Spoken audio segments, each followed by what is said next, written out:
सौर पंपातही आता घोटाळा। केडगाव श्रीगोंदा येथील शेतकऱ्यांची फसवणूक। पैसे भरले पण राज्य सरकारने मागेल त्याला कृषी पंप ही योजना सुरू केली आहे, परंतु याच योजनेत लाखोंची फसवणूक झाल्याचा प्रकार नगर जिल्ह्यात उघड झाला आहे। नगर व श्रीगोंदा तालुक्यातील तब्बल 51 शेतकऱ्यांची 6,78,963 रुपयांची फसवणूक झाल्याची तक्रार थेट पोलीस अधीक्षक सोमनाथ घारगे यांना भेटून करण्यात आली।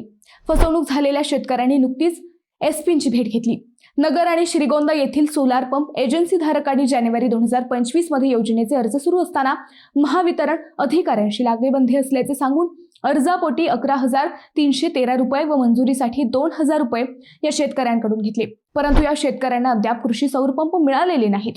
सरकारी योजनेच्या नावाखाली हा घोटाळा करण्यात आला। एजन्सी धारक व काही अधिकारीही यात सामील असल्याचा आरोप या शेतकऱ्यांनी केलाय। आता पोलिसांनी या गंभीर प्रकाराची दखल घेतली असून लवकरच या प्रकरणातील दोषींवर कारवाई होईल असे सांगितले जात आहे।